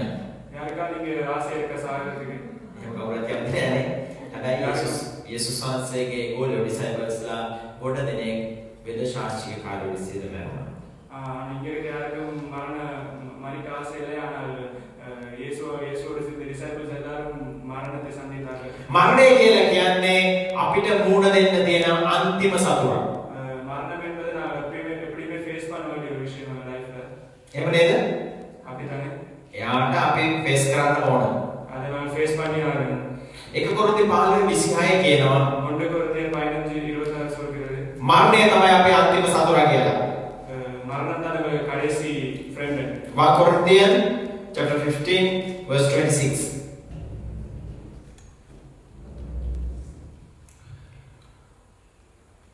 එතකොට අපි හැම කෙනෙක්ම මේ මරණයට මුහුණ දෙන්න යනවා. அப்படின்னா நாங்க இந்த ஆகையால நாங்க இங்க இருக்கிற எல்லாரும் நாங்க இந்த மரணத்தை ஃபேஸ் பண்ணோம். මරණය කොටස් දෙකයි අපි භෞතිකව මැරෙන්න යනවා ඒ වගේම ආත්මිකව මැරෙන්න යනවා. மரணத்துக்கு ரெண்டு விதம் இருக்கு. ஒன்னு சரீர விதமா மரிப்போம், இன்னொன்று ஆத்மா மரிப்போம். உங்கள் ஆத்மா மரிக்கப்படும். අපේ සකන තිබෙන්නේ ආත්මික මරණයෙන් නිදහස් වෙන එකට. எங்களோட வில்லுக்கு வந்து இந்த எங்கள் ஆத்மாவை எங்கள் ஆத்மா மறைத்த பிறகு நாங்கள் எங்க போக மாட்டோம். ගොඩක් මිනිස්සු මරණයට බයව සිටිනවා. இங்க இருக்கிற நிறைய மனிதர்கள் வந்து இந்த மரணத்தை பயந்து இருக்கிறார்கள். ලෙඩක් හැදුවොත් කලබල වෙනවා. ஒரு வருத்தம் வந்தாலே குழம்பி விடுறார்கள். මරණය කිව්ව ගමන් ඒගොල්ලෝ කවුරු හරි මරුණත් ඒ අය ෂොක් වෙනවා. இன்னொரு ஆட்கள் மறுத்தா கூட அவங்க பயப்படுறார்கள். හැබැයි දෙවියන් වහන්සේගේ දරුවෝ මේ මරණය දිහා වෙනස් විදිහකට දකින්නේ. ஆனால் தேவனுடைய பிள்ளைகள் இந்த மரணத்தை பார்த்து வேறொரு விதத்தில் இந்த மரணத்தை பார்க்கிறார்கள். රෝම 6:23 කියනවා පාපේ කුලිය சம்பளம் மரணம் என்று பைபிள்ல சொல்லப்படுகிறது. Romans chapter 6 verse 23. පාපේ කුලිය මරණය. பாவத்தின் சம்பளம் மரணம். අපි පව් කරා මේක රිසල්ට් එක තමයි මරණය. நாங்கள் செய்த பாவத்துக்கு ஒரு ரிசல்ட் தான் மரணம். කරත් ඒක ගුණා පස්සේ අර කරතොලදී කරකැන්නා වගේම පව් කරගෙන යනවා නම් ඒ පස්සේ මරණය එනවා. நாங்கள் ஒரு மாட்டு வண்டியில் ஒரு மாடு வண்டியில் எடுத்து போற மாதிரி நாங்கள் பாவம் செய்தால் மரணம் உங்களுக்கு பின்னாடி வந்து கொண்டே இருக்கும். ஒரு மாடு வண்டியில் எடுத்து கொண்டு போற மாதிரி. 1 කොරින්ති 15 55 56 පදවල කියනවා මරණේ කටුව පාපය කියලා. 1 கொரிந்தியர் 15 55 56 சொல்கிறது මරණේ කටුව පාපය කියලා කියනවා. மரணத்தின் கூர் பாவம் என்று. මරණය ගෙන එන්නේ පාපය. මරණය ඩෙත් එක අරගෙන එන්නේ සින්. மரணத்தை கொண்டு வந்து பாவம். එතකොට මේක සම්බන්ධ වෙලා තියෙනවා. இது ரெண்டும் ஒரு கனெக்ஷன் இருக்குது ரெண்டுக்கும். අපි ඒක දවසක මේ සියල්ල අත්හැරලා යන්න යනවා. இதெல்லாத்தையும் இந்த உலகத்தை விட்டு நான் ஒரு நாள் போக இருக்கிறேன். හැබැයි ඔබත් මමත් මේ මරණයට මුහුණ නොදෙන්න පුළුවන්. භෞතික මරණයට අපි මුහුණ නොදෙන්න පුළුවන්. ஆனால் நானும் நீங்களும் இந்த சரீர ரீதியான மரணத்துக்கு நாங்கள் முகம் கொடுக்கலாம். ඒ කොහොමද? යේසුස් වහන්සේගේ දෙවෙනි පැමිණීම අපේ ජීවිත කාලේ සිද්ධ වෙන්න පුළුවන්. இயேசுவானோட வருகையிலே அவர் வரக்குள்ள வருகையிலே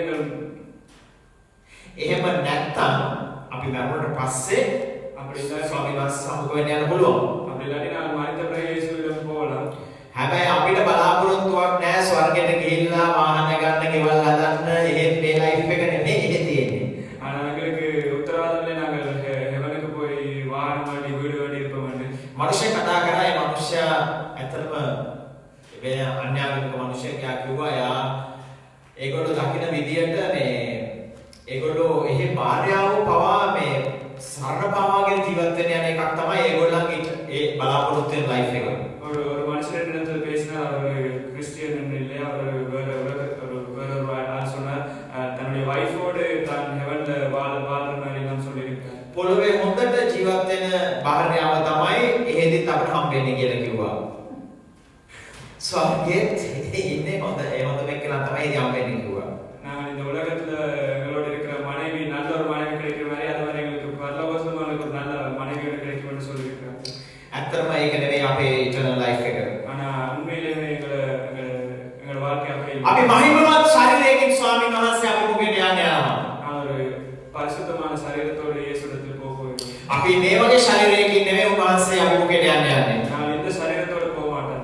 ඒක නිසා කොච්චර ලෝෂන් දැම්මත් ෂැම්පු දැම්මත් වැඩක් නැහැ. මේක අපි තියලා තමයි යන්නේ.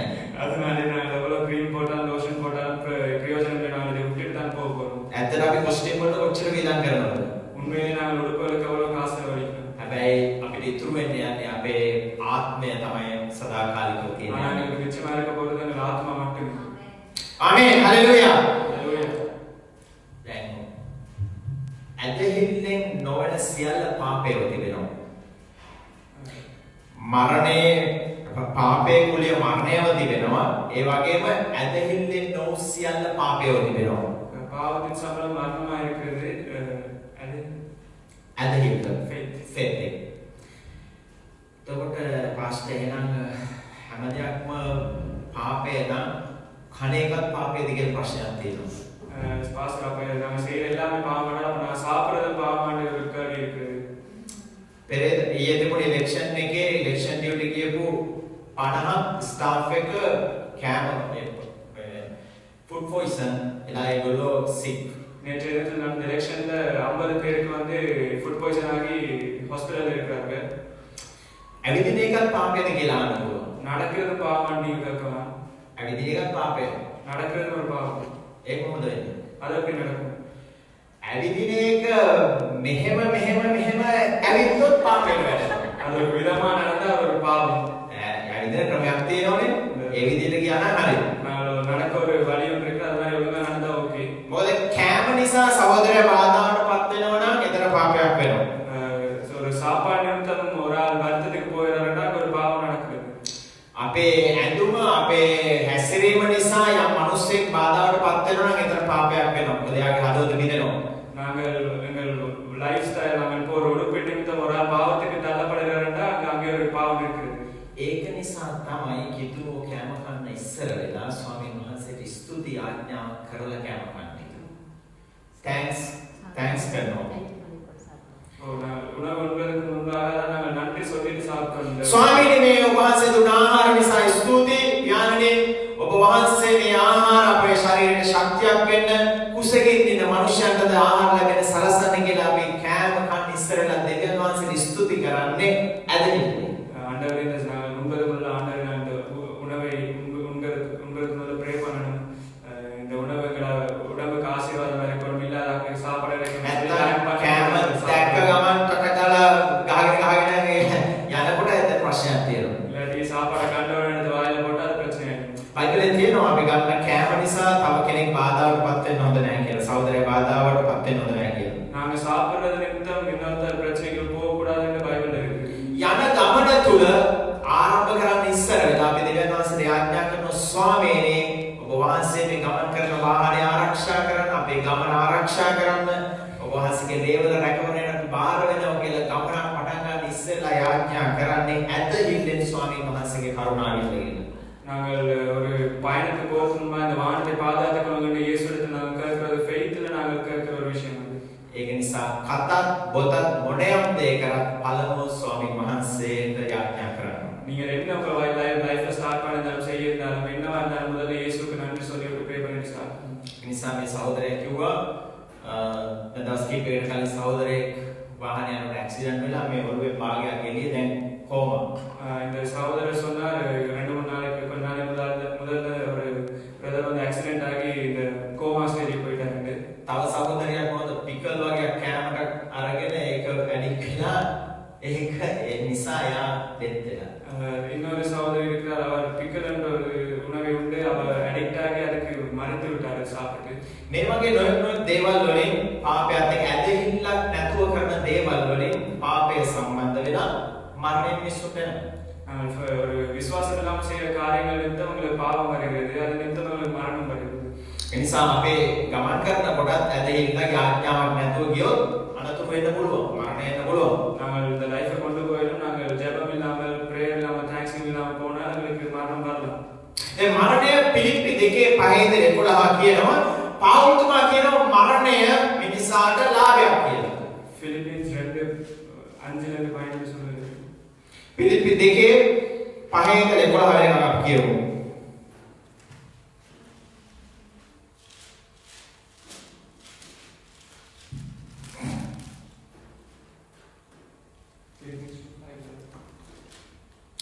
ක්‍රිස්තුස් යේසුස් වහන්සේ තුළ තිබුණු එකම සිතම නුඹලා තුලත් තිබේවා.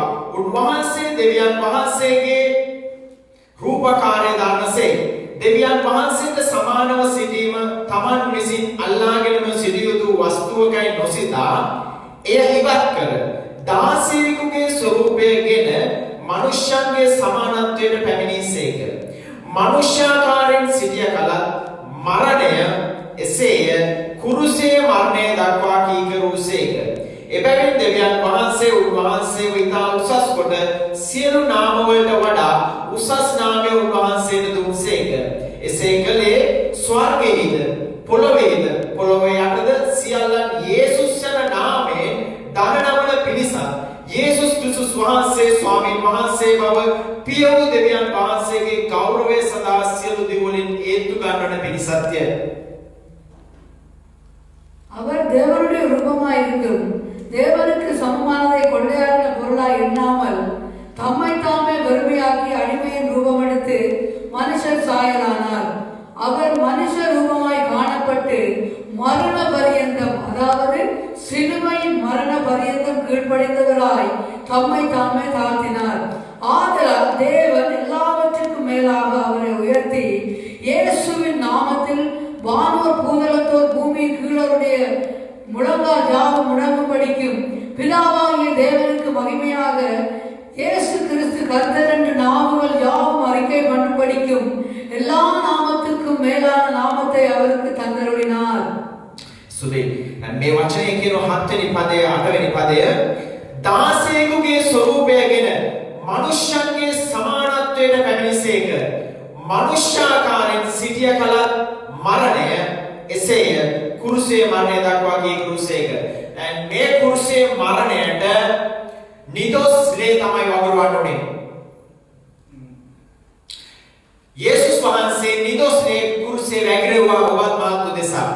எங்கள் பாவம் நிமித்தம் இயேசு சிலுவையில் அடிக்கப்பட்டார். எங்கள் நிமித்தம் எங்கள் பாவம் நிமித்தம். වෙන කාටවත් ඒ මිලය ගෙවන්න පුළුවන් කමක් නැහැ.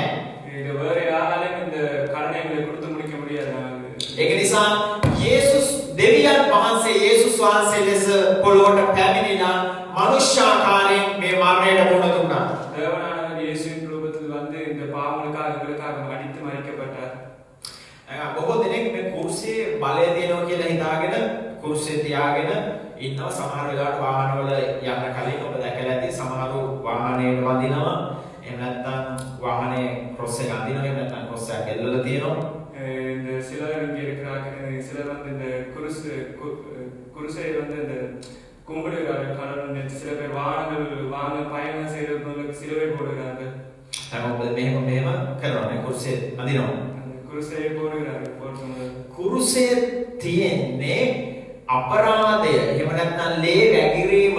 එතන තිය ඒ කුරුසේ යේසුස් වහන්සේ දරාගත්තා. அந்த குருசை என்பது வந்து அவர் அதை எங்கள் பாவங்களுக்காக அடிக்கப்பட்டது. அதை தாங்கிக் கொண்டார் எங்களுக்காக. එතකොට කනත්තට සෙමෙන්ට් එක දැන් ක්‍රොස් ටික ගහලා තියෙනවා. එතකොට ඒ හරියේ යක්කු එහෙම නැත්නම් භූතය මොනවද කවුරුත් ඉන්න බෑ. ඒ කුරුසේ නිසා ඔක්කොම යන්න ඕන. இப்ப செமெண்ட்ல நீங்க பாத்தீங்கன்னா சிலுவைகள் இருக்கும். சோ அதை வைத்து நாம சொல்ல முடியாது அந்த இடத்துல பேய்கள் ஒன்று இருக்காதுன்னு. එහෙම වෙන්නේ නෑ. ඒ කුරුසේ වෙච්ච ක්‍රියාව අපි හදවතින් අල්ලගත්තම තමයි ඒ කුරුසේ බලය අත්දකින්න පුළුවන්. அது அப்படி நடக்காது. நாங்கள் அந்த குருசை அந்த சிலுவையில நடக்கப்பட்ட எங்கள் இதயத்தில் பற்றி கொண்டால் தான் அப்படியான காரியங்கள் நடக்கும் பேய்களோடு. දැන් සමහර වාහනවල මිරිස් කරල් දෙහි එල්ලලා තියෙනවා. දැන් මේ රටේ නම් සමහරලාට ඒක පේන්නේ නැහැ එල්ලන්නේ. මොකද ඒක බොනට් එක ඇතුළට එන්න එල්ලනවා. මොකද මිනිස්සු වාහනේ මොකක්ද මේ කියලා.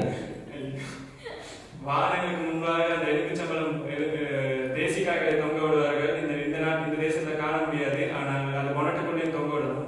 මේ දේවල් වලින් මරණය අනතුරු වළක්වන්න පුළුවන් කමක් නැහැ. இந்த விஷயங்களாலே எங்களை மரணத்துக்கு தப்பிக்க முடியாது. බලන්න ඇක්සිඩන්ට් වෙච්ච වාහන කීයක ඔය දෙහි මේ පොල් සම්බල් හදනේම කොච්චර ඉඳලා තිබුණාද කියලා. பாருங்க இந்த ஆக்சிடென்ட் பண்ற வாகனத்துல எத்தனை தேசிக்காய் பழம் சாம்பல் போட வேண்டிய விஷயம் எல்லாம் இருக்கும். ඒක පුළුවන් කමක් නැහැ. යේසුස් වහන්සේගේ ලේවල රැකවරණයට තමයි ඒ අනතුරු වළක්වන්න පුළුවන්. இயேசுவின் ரத்தத்தினால் மட்டுமே அந்த இதுகளுக்கு நம்மை காத்துக்கொள்ள முடியும். හලෙලූයා. ඔබත් මමත් අද දවසේ ස්වාමීන් වහන්සේගේ රැකවරණය තුළ සුරක්ෂිතව සිටිනවා. நீங்கள் நானும் இன்றைக்கு இந்த நாளில் இயேசுவின் பாதுகாப்புக்குள்ளே தான் இருக்கிறோம். යේසුස් වහන්සේ කියනවා මරණය ඕනම වෙලාවක පැමිණෙන්න පුළුවන් කියලා. இயேசுவானவர் சொல்கிறார் உங்களுக்கு மரணம் எப்பொழுதெல்லாம் வரலாம். අකල් මරණය ගැන දෙවියන් වහන්සේ දන්නා. ඒක ගැන සලකන්නේ නැහැ. ඒක හිතපු පාරයකටත් වෙන්න පුළුවන්. සමහර මිනිස්සු කියනවා දෙයියෝ ගත්තා කියලා. එහෙනම් දෙවියන් වහන්සේට කියනවා දේව සාපයක් කියලා. දෙවියන් වහන්සේ ඒක ගැන සලකන්නේ නැහැ. අකල් මරණය කියන්නේ suicide. No, not suicide. Accident. வாகனத்தில் மோதி இறப்பவர்கள் வந்து அது வந்து இயேசு எடுத்துக்கொண்டார்னு சொல்கிறார்கள். අකල් මරණය දෙවියන් වහන්සේගෙන් පැමිණෙන දෙයක් නෙවෙයි. அப்படி வாரது வந்து இயேசுவினிடத்தில் வாரதில்லை. இயேசுவினிடம் வாரதில்லை. මෝටර් එකේ high speed ගියොත් accident වෙනවා. ඒක දෙවියන් වහන්සේගෙන් දෙයක් නෙවෙයි.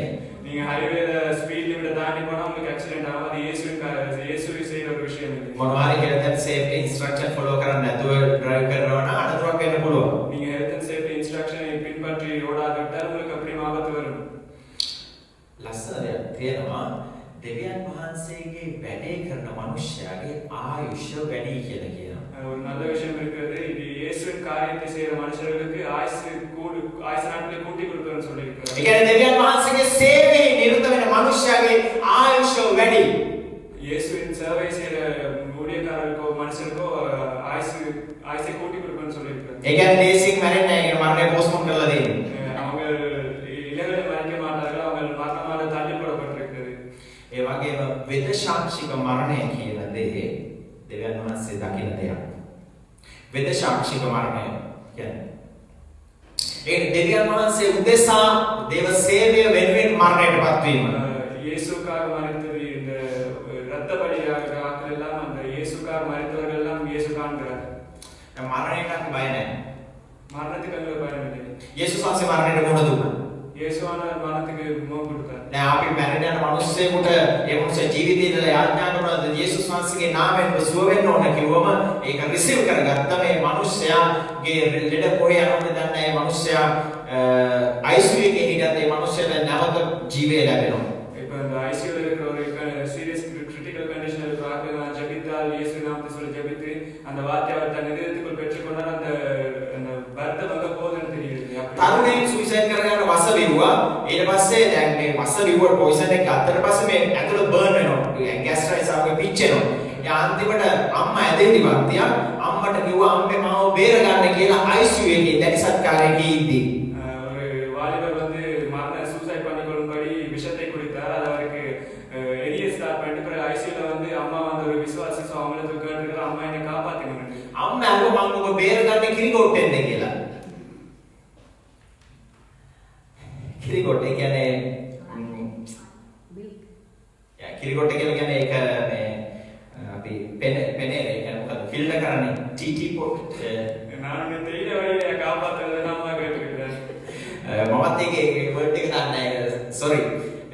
ඒක කොහොමද බේරගන්නේ අපි අර කොකනට් මිල්ක් අපි යූස් කරනකොට ඒක පෙරනෝනේ ෆිල්ටර් කරන්න ගන්නේ. ඒකෙන්ද මම බේරන්න කියලා අම්මා අහලා තිබුණා. தெரியல வழியில நான் காப்பாத்துறது அம்மா கேட்டாமா. මරණය ඉදිරියේ අපිට අත දීලා එහෙම ගලවන්න පුළුවන් කමක් නැහැ. மரணத்துக்கு முன்பாக எங்கள் கையை நீட்டி யாராலும் எடுத்துக்கொள்ள முடியாதுங்க. හැබැයි යේසුස් වහන්සේගේ නාමයෙන් සහ යේසුස් වහන්සේගේ දේවල බලයෙන් මනුෂ්‍යයාට දෙවියන් වහන්සේගේ කරුණාව අල්ල ගන්න පුළුවන්. இயேசுவின் நாமத்திலிருந்து இயேசுவின் இரத்தத்திலிருந்து இயேசுவின் கிரேஸை நாங்கள் பெற்றுக்கொள்ள முடியும். මරණීය රෝගයකදී ස්වාමීන් වහන්සේගේ කරුණාව දකින්න පුළුවන්. මරණය අභියසේ ඉන්න රෝගියෙකුට දෙවියන් වහන්සේගේ කරුණාව දකින්න පුළුවන්. நாங்கள் மரண படுக்கையில் இருக்கும்போது இயேசுவானுடைய கிருபையை பெற்றுக்கொள்ளலாம். ඔයා මැරෙනවා කියලා දින දීලා තියෙන රෝගීන් ඒ රෝගය යටපත් කළ ස්වාමීන් වහන්සේගේ සුවය අල්ල ගන්න පුළුවන්. நீங்கள் ஒரு தேதி குறிக்கப்பட்டு உங்களை மறிக்க போகிறீர்கள் என்றால் அந்த நேரத்துக்கு முதல்ல நீங்கள் ஜெபித்து இயேசுவின் கிருபையை பெற்றுக்கொள்ளலாம். අපිට වෙද සාක්ෂික මරණයක් කවර බයිබලයේ ස්තේපන් இந்த இரத்த சாட்சியை மறித்தவர் ஸ்டீஃபன் பைபிள். අපි ස්වාමීන් වහන්සේ උදෙසා අපේ ජීවිතය දෙනකොට අපේ ස්වර්ගය දැකලා තමයි අපේ මේ පොළොවේ නිදහස් වෙන්නේ. நாங்கள் இயேசுவின் நிமித்தம் இந்த எங்கள் வாழ்க்கையை குறித்து மறிக்கும் போது நாங்கள் பரலோகத்தை பார்த்துவிட்டு தான் இந்த உலகத்திற்கு போவோம். අපි බොහෝ දෙනෙක් දෙවියන් වහන්සේ තුල දෙවියන් වහන්සේගේ නාමයෙන් බය නැතුව වහන්සේගේ සේවය කරගෙන යනවා. நாங்கள் இங்கே இருக்கிற அநேக பேர் இயேசுவின் நாமத்தின் நிமித்தம் பயமில்லாமல் இந்த சேவை செய்து கொண்டிருக்கிறோம். කිතුනෝ බය ඇතුව සේවය කරන අය නෙවෙයි. කිතුනෝ බයෙන් සේවය කරන අය නෙවෙයි. කිතුනෝ බය නැතුව කොන්ෆිඩන්ස් එකෙන් ඒගොල්ලෝ සේවය කරනවා. ක්‍රිස්තියන්ස් கிறிஸ்டியன்ஸ் வந்து கிறிஸ்தவர்கள் வந்து பயமில்லாமல் பயந்து சேவை செய்கிறார்கள் அல்ல. ක්‍රියා 6:15 බලමු. ස්තේපන්ගේ මූණ මොන වගේ වුණාද කියලා. ක්‍රියා 6:15 Act chapter 6 verse 15. මාතෘක සභාවේ ඉඳගෙන සියල්ලෝ ඔහු දෙස ඇස්සලා සිටදී ඔහුගේ මූණ දේවදූතගේ මූණ මෙන් ඔවුන්ට පෙනුනේය. මේ ස්තේපන්ට චෝදනා කරලා ඔහුගේ සේවය තුළදී මිනිස්සුන්ට චෝදනා කරා. ඒ අවස්ථාවේ ස්තේපන්ගේ මූණ දේවදූතයෙක්ගේ වගේ වුණා කියලා කියනවා. ஸ்டீஃபன் செஞ்ச ஊழியத்தின் நிமித்தம் மனுஷர்கள் அவருக்கு பாடுகளை கொடுத்தார்கள். அப்பொழுது அப்படி பாடு பண்ணதுக்குள்ள அவருடைய முகம் வந்து ஒரு தேவதூதனின் முகம் போல வந்ததுன்னு சொல்றாங்க. Act chapter 16 verse 15. මන්ත්‍රණ සභාවේ ඉඳගෙන සියල්ලෝ ඔහු දෙස ඇස්සලා සිටදී ඔහුගේ මූණ දේවදූතයෙකු මෙන් ඔවුන්ට පෙනුනේය. ஆலோசனை சங்கத்தில் உட்கார்ந்திருந்த அனைவரும் அவர்கள் கண்முகமாயிருந்து அவன் முகம் தேவதூதன் முகம் போல இருக்க கண்டார்கள். ඒ වගේම ක්‍රියා 7:54-60 Act chapter 7 verse 54 to 60. ඔහු ඒ ඇසු විට අනිවැළඳ සිත් ඇතුව ඔහුට විරුද්ධව ධර්මිටි කෑවෝය. නමුත් ඔහු ශුද්ධාත්මයෙන් පූර්ණව ස්වර්ගයේ දෙස බලා දෙවියන් වහන්සේගේ මහිමයන් දෙවියන් වහන්සේගේ දකුණු පැත්තේ යේසුස් වහන්සේ නැගිට සිටිනවා දැක බලව ස්වර්ගයේ විවරණී තිබෙනවා. මනුෂ්‍ය පුත්‍රයා දෙවියන් වහන්සේගේ දකුණු පැත්තේ නැගිට සිටිනවා මට පෙනේයි කීවේය. නමුත් ඔහු මහත් ශබ්දයෙන් මොරගසා තමුගේ කන් වසාගෙන එක්සිත්ව ඔහු කරා වේගයෙන් දිව ගොස් ඔහු නුවරින් පිටතලා ඔහුට ගල් ගැසුවෝය. සාක්ෂිකාරයෝ වනායි තමුගේ වස්ත්‍ර සාවුල් නම් යෞවනයෙකුගේ පාමුල තැබුවෝය. ස්වාමී යේසුස් වහන්සේ මාගේ ආත්මය පිළිගත මැනව කියා ස්තේපන් යාඥා කරද්දී ඔහුට ගල් ගැසුවෝය. ඔහු දනින් වැටි ස්වාමීන් වහන්සේ මේ පාපය මොන් පිට නොතකුව මැනවයි මහත් දනින් මොරගසා කීවේ. ඔහු මෙසේ කියා සිටුනේ. அவன் பரிசுத்த ஆவியினால் நிறைந்தவனாய் வானத்தை அண்ணாந்து பார்த்து தேவனுடைய மகிமையையும் தேவனுடைய வலது பார்சத்தில் இயேசுவானவர் நிற்கிறதையும் கண்டு அதோ வானங்கள் திறந்திருக்கிறதையும் மனுஷகுமாரன் தேவனுடைய வலது பார்சத்தில் நிற்கிறதையும் காண்கிறேன் என்றான். அப்பொழுது அவர்கள் உரத்த சத்தமாய் கூக்குரலிட்டு தங்கள் கால்களை அடைத்துக் கொண்டு ஒருமனப்பட்டு அவன் மேல் பாய்ந்து அவனை நகரத்துக்கு புறம்பே தள்ளி அவனை கல்லறிந்தார்கள்.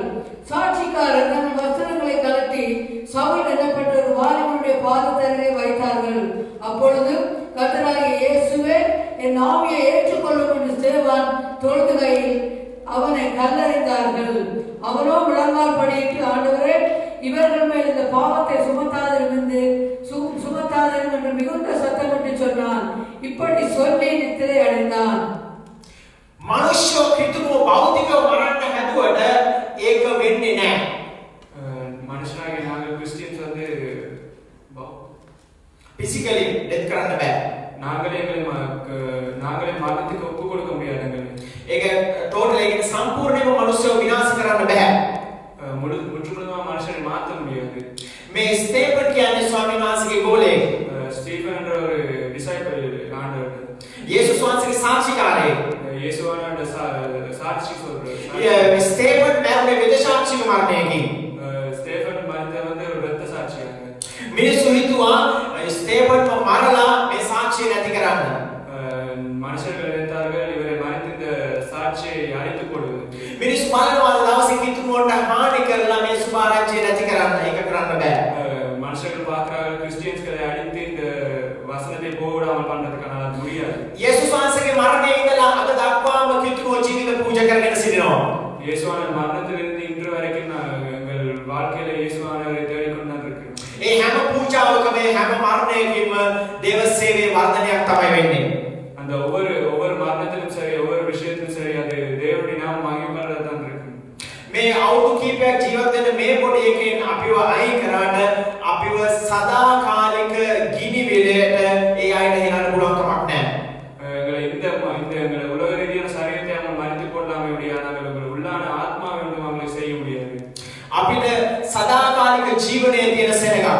எங்களுக்கு இட்டர்னல் லைஃப் இருக்கிற ஒரு ஜனம் நாங்கள். ඒක නිසා තමයි මේ යේසුස් වහන්සේගේ සාක්ෂිකාරයෙක් ස්තේපට ගල් ගන්නකොට ස්වර්ගයේ විවර වෙලා යාගේ මුණ එළිය වුණා කියලා කියනවා. அதனால தான் ஸ்டீஃபனை கல்லெடுத்து அவரை கொல்ல முயன்ற போது இந்த பரலோகம் திறக்கப்பட்டு அவர் தேவனை கண்டார்னு சொல்லப்படுகிறது. ඒක නිසා කිතුනුවා ඕන වෙලාවක මරණයට සූදානමින් සිටින්නේ. கிறிஸ்டியன் வந்து எப்பொழுதுமே மரணத்தை எதிர்கொள்ள தயாராக இருக்கிறார்கள். නමුත් ඒක යේසුස් වහන්සේ අදහන් නැති අය තුල දකින්න බෑ. ඒගොල්ලෝ මරණයට බයයි. அது இயேசுக்குள் இருக்கிறார்கள் வந்து அதை பார்க்க முடியாது. அவங்க மரணத்துக்கு பயம். இயேசுக்குள் இல்லாதார்கள். අපිට තියෙන නිසද කෑම තමයි මරණයෙන් මතු අපි ස්වාමීන් වහන්සේ අභිමුඛයට යනවා කියන එක.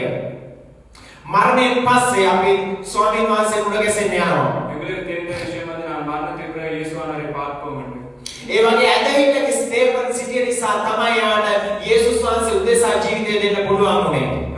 ஸ்டீஃபன் என்ற விசுவாசத்தோடு இருந்தபடியே தான் அவருக்கு இயேசுவுக்கு தன் வாழ்க்கையை அர்ப்பணிக்க முடிந்தது. සුභාරංචි සේවයේදී දේව සේවයේදී මොන බාධාවක් කිතුනුවෝ මේ ඉටර්නල් ලයිෆ් එක ගැන බලාගෙන දෙවියන් වහන්සේගේ සේවය කරගෙන යනවා. கிறிஸ்டியன்ஸ் ஆன நாங்கள் வந்து எங்கள் வாழ்க்கையில் எவ்வளவு பிரச்சனைகள் வந்தாலும் நாங்கள் இயேசுவை நோக்கி பார்த்து கொண்டு எல்லாத்தையும் முகம் கொடுத்து போக வேண்டியது. බොහෝ මනුෂ්‍යයන්ට නොයෙකුත් ලෙඩ රෝග ආබාධ තියෙන පුළුවන්. நிறைய மனுஷனுக்கு இங்க வியாதிகள் வருத்தங்கள் இருக்கலாம். යා මනුෂ්‍යයෙක් ඇවිල්ලා පාස්ටර් කෙනෙකුට කියලා දෙන්නා පාස්ටර් මගේ මේ කිඩ්නි එකේ ප්‍රොබ්ලම් එකක් තියෙනවා යාඥා කරන්න කියලා. ஒரு மனுஷன் வந்து பாஸ்டர் சொன்னாரா எனக்கு கிட்னில ப்ராப்ளம் இருக்கு எனக்காக ஜெபிங்க. තවත් මනුෂ්‍යයෙක් ඇවිල්ලා නොයෙකුත් අඩුමාඩුකම් කියනවා දෙවියන් වහන්සේගේ මනුෂ්‍යයන්ට. இன்னும் சில மனுஷர்கள் வந்து தங்களுக்கு இருக்கிற குறைகளை சொல்றாங்க. ඒ පාස්ටර් කියලා දෙන්න මගේ ඇඟේ ඇතුලේ මොනවද නැත්te තියෙන්නේ කියලා දන්නේ මගේ කවුරුත් දෙකම නැහැ කියලා දෙනවා. ඔයා එකක් රිදෙනවා කියලා කියනවා මගේ ඇතුලේම තියෙනව නැහැ කියලා දෙනවා. அந்த பாஸ்டர் சொன்னாலும் என்ன සමහර වෙලාවට අපි පොඩි දෙයක් අල්ලගෙන සිටිනවා නමුත් දෙවියන් වහන්සේගේ මනුෂ්‍යයන් ඊට වඩා බලවත් දේ අත්දැකීමින් යනවා. අපි පොඩි දේවල් ගැන ලත වෙනවා. හැබැයි දෙවියන් වහන්සේගේ මනුෂ්‍යයෝ ඊට වඩා මහත් දේ දෙවියන් වහන්සේ තුළ අත්දැකීමින් යනවා. நான் சிறிய விஷயத்து காரியங்களை பிடித்திருக்கிறோம். ஆனால் தேவனுடைய மனுஷர்களும் அந்த பெரிய காரியங்களை கண்டு அதுக்கு பின்னால் ஓடிக்கொண்டிருக்கிறார்கள். එනිසා අපේ ශරීරයේ තියෙන පොඩි වේදනාවල් එහෙම නැත්නම් අපිට බාධාවට වඩා අපි ස්වාමීන් වහන්සේ දෙස බලාගෙන යන ගමනක ඉන්නේ.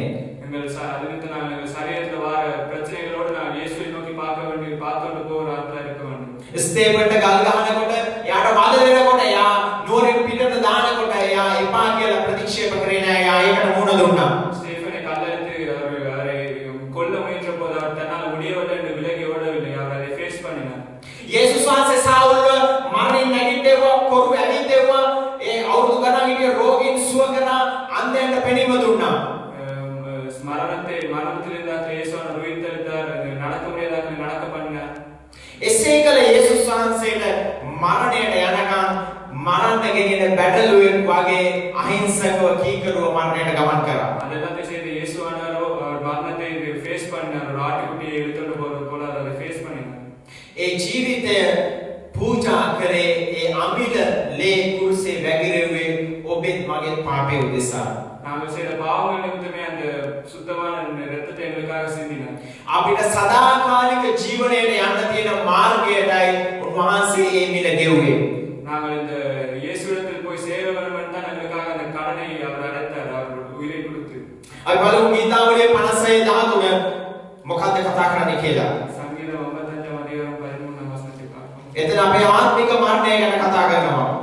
Psalm 56 verse 13.